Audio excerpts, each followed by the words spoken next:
किसान भाइयों नमस्कार। आज हम नालपुर ग्राम में श्री धर्मवीर यादव सन ऑफ श्री हरि सिंह यादव जी के यहाँ फार्म पर आए हैं। धर्मवीर यादव जी जिला स्तर पर आत्मा योजना के अंतर्गत उत्कृष्ट कृषकों में पुरस्कृत हैं।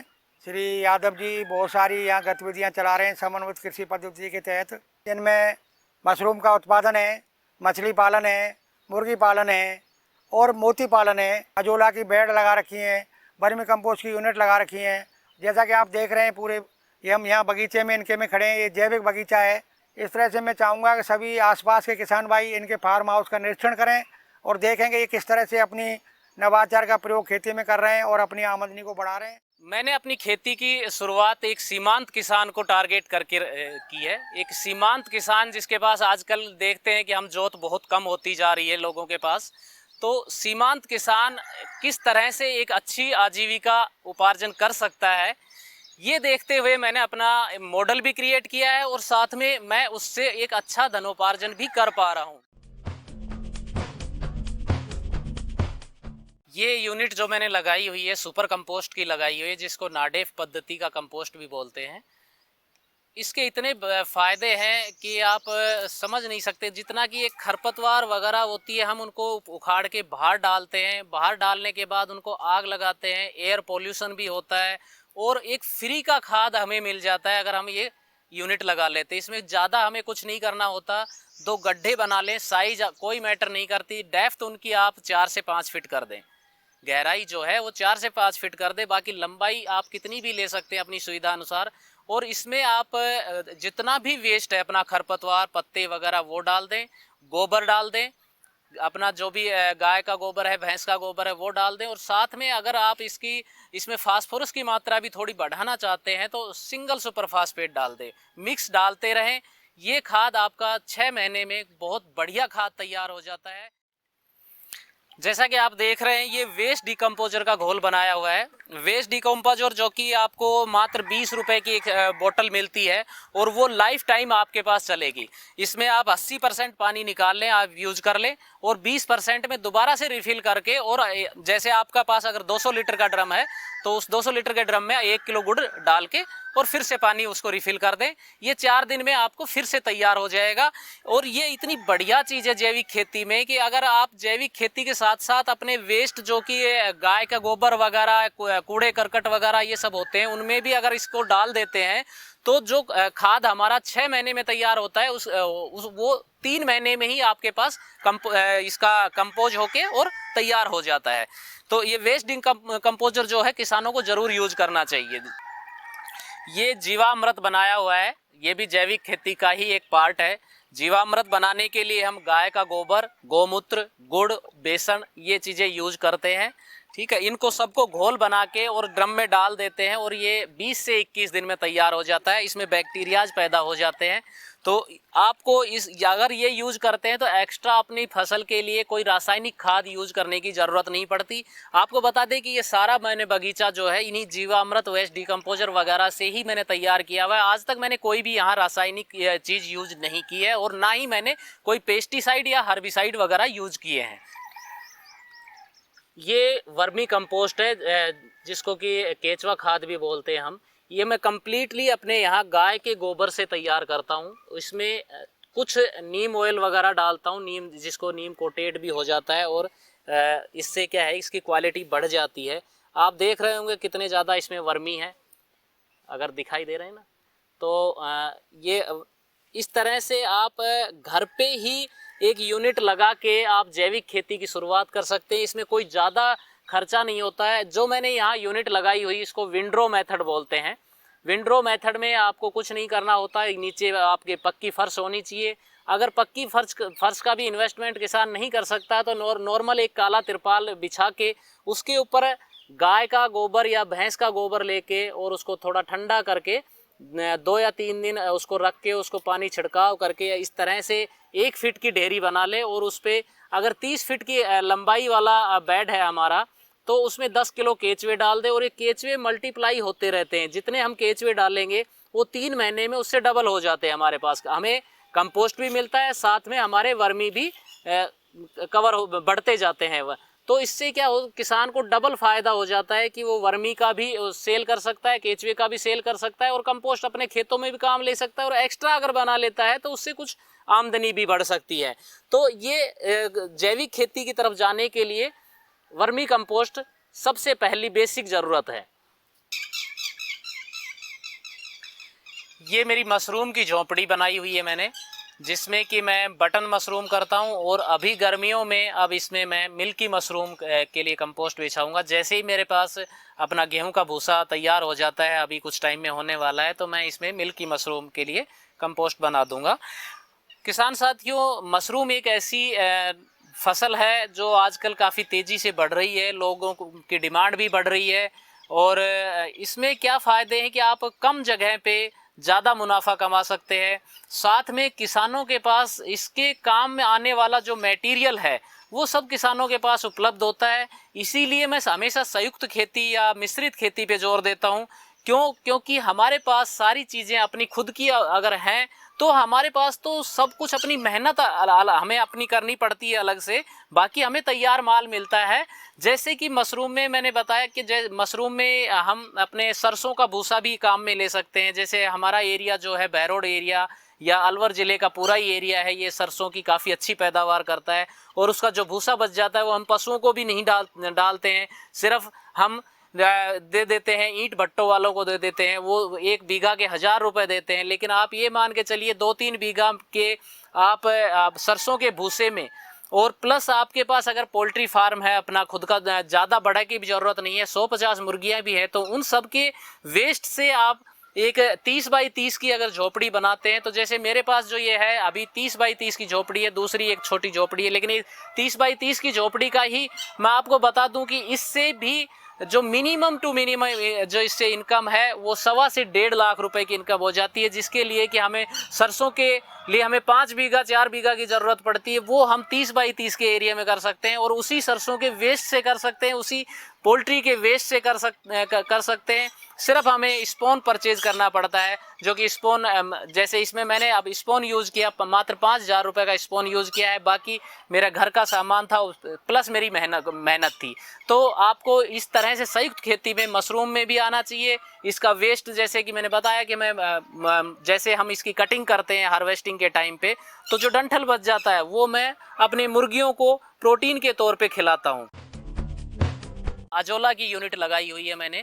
अजोला जो कि एक प्रोटीन का बहुत अच्छा सोर्स है, जो कि मेरे यहाँ पोल्ट्री और मेरी गायों के लिए बहुत अच्छी तरह से मेरे काम आता है। और एक तरह से ये कहावत बनी हुई है कि कहावत क्या बनी हुई है कि भाई जैसे गाय भैंस और पोल्ट्री के लिए हम मनुष्यों के लिए जैसे च्यवनप्राश होता है, वैसे अजोला गाय भैंस और पोल्ट्री के लिए काम में लिया जाता है। ये नहीं है कि ये कंप्लीट आपका फीडिंग का खर्चा बचा देगा, लेकिन जैसे कहते हैं कि एक इंसान च्यवनप्राश खाता है, उस तरह अगर ये थोड़ा थोड़ा खिलाते रहेंगे तो वो बहुत हेल्दी रहते हैं जानवर। किसान साथियों, जैसा आप देख रहे हो ये मेरे पास प्योर देसी नस्ल के मुर्गे हैं। मैं कड़कनाथ और प्योर देसी नस्ल के मुर्गे ही रखता हूँ।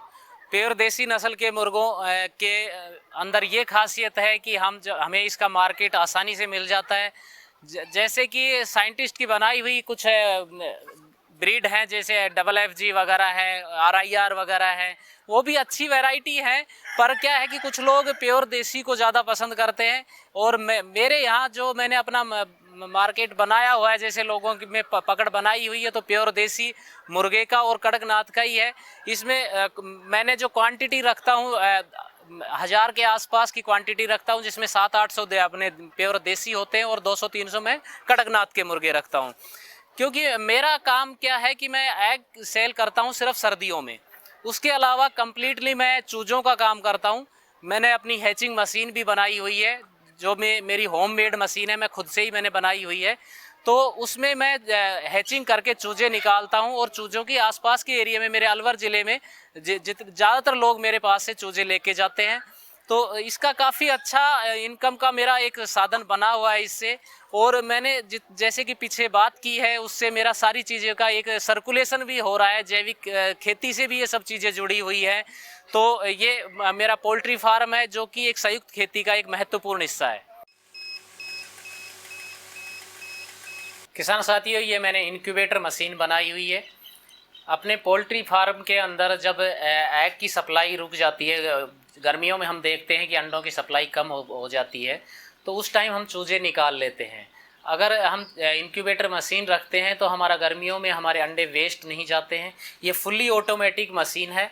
ये मैं खुद के अलावा लोगों को बना के भी देता हूँ ये मशीन। अगर कोई किसान भाई नहीं बना सकता है तो मेरे संपर्क भी कर सकते हैं इस बारे में। ये फुल्ली ऑटोमेटिक मशीन है। इसमें टेम्परेचर जो है 37.5 डिग्री का टेम्परेचर फिक्स किया जाता है और ह्यूमिडिटी 60 से 65 डिग्री सेट की जाती है। इसमें अंडे रखने के बाद हमें 18वें दिन उन अंडों को शिफ्ट करना होता है नीचे ट्रे में, और ये ऑटोमेटिक 20 से लेके 21 दिन के अंदर कंप्लीट हैचिंग हो जाती है। मैं आपको एक बार अंदर से इसको दिखाना चाहूँगा।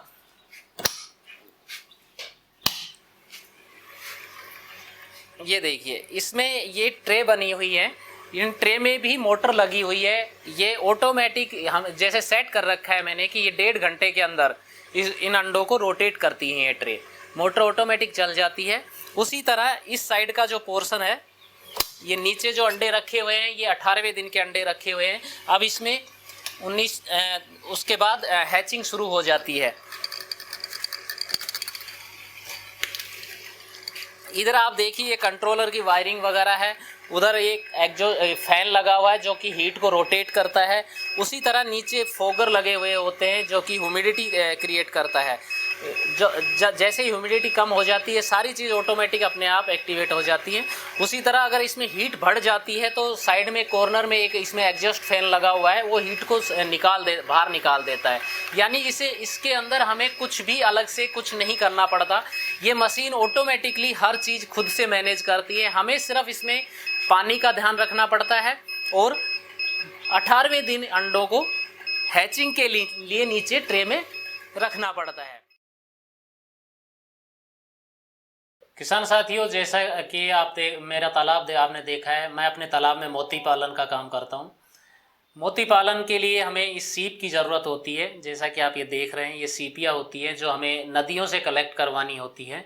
नदी से इस सीप को कलेक्ट करवा के 5 से 7 दिन हमें अपने पानी के हिसाब से इसको रखना पड़ता है और उसको मेडिसिन वगैरह देनी होती है। उसके बाद इसकी सर्जरी करके इसके अंदर हम न्यूक्लियस इंसर्ट करते हैं। जैसे कि ये न्यूक्लियस होता है, ये न्यूक्लियस भी जो है 2-3 तरीके से बनाया जाता है। इसी के जो जब मोर्टिलिटी हो जाती है तो उसका सेल जो बचता है, इसका ऊपर का जो कवर है, इसी का पाउडर बना के भी ये न्यूक्लियस बनाया जाता है, जिसको कि हम बीज भी बोलते हैं। या फिर हम RR पाउडर वगैरह से भी न्यूक्लियस बनाते हैं। जो रैपिड रिपेयर पाउडर होता है जो डेंटिस्ट वगैरह के पास मिलता है, उससे भी ये न्यूक्लियस बनाते हैं। तो इसकी सर्जरी करके हम इसके अंदर ये न्यूक्लियस इंसर्ट करते हैं और उसके बाद जब हम सर्जरी करके इसको तालाब में डिप्लॉय कर देते हैं तो 18 से 24 महीने में हमारा मोती कंप्लीट हो जाता है, मन के हार्वेस्टिंग के लिए तैयार हो जाता है।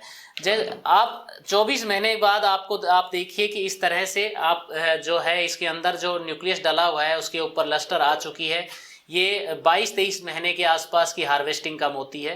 ठीक है, तो इस पे बिल्कुल अब ये कंप्लीट है मोती। अब इसकी कटिंग होके और इसके पेंडेंट या ज्वेलरी वगैरह बन जाती है। जैसे कि मैं आपको पेंडेंट वगैरह दिखाऊं, और भी मोती जैसे बने हुए हैं। इस तरह से आप कोई भी डिज़ाइन बना सकते हैं। हम अपने यहाँ पे गोल मोती नहीं बना के डिजाइनर मोती बनाते हैं। अपने यहाँ की सीप की साइज छोटी होती है। अब ये माता का जैसे न्यूक्लियस डला हुआ है, शेरा वाली माता का, ये न्यूक्लियस पे भी वही लस्टर आके अब शाइनिंग आ चुकी है, इसका पेंडेंट बन जाएगा। और इसमें आपको पेंडेंट बना हुआ जो है डिज़ाइन इस तरह से बने हुए दिखाई देंगे आपको। ये कंप्लीट बने हुए पेंडेंट है। बीच में सेंटर में इसमें पर्ल बना हुआ है जो अपना डिजाइनर पर्ल है। उसके बाद ऊपर पेंडेंट बनवाया जाता है और ये रेडी टू सेल है इस टाइम। ठीक है, तो ये प्रोसेस थोड़ा लंबा है। इसमें 18 से 24 महीने का आपको वेट करना पड़ता है, लेकिन इसमें भी एक आप कम जगह में अपनी इनकम अच्छी कर सकते हैं। आप देख रहे हैं कि 100 बाई 100 में मैंने 100 बाई 60 फीट का जो तालाब है उसमें दोनों काम कर रहा हूँ मैं संयुक्त तरीके से, मोती पालन और मछली पालन कर रहा हूँ। किसान भाइयों, जैसा कि आपने देखा कि कृषक श्री धर्मवीर सिंह जी, पुत्र श्री हरि सिंह जी, ग्राम नालपुर, जो अपनी परंपरागत खेती के साथ साथ जो एकीकृत खेती होती है, समन्वित खेती जिसको बोलते हैं, उसका एक अच्छा मॉडल है। जिसमें ये अपने परंपरागत खेती के साथ साथ मुर्गी पालन, वर्मी कंपोस्ट, मशरूम की खेती, इसी प्रकार आप देख रहे हैं ये मोती पालन और मछली पालन भी कर रहे हैं। इसके अलावा ये जैविक खेती कर रहे हैं जिसमें बगीचा भी लगा रखा है।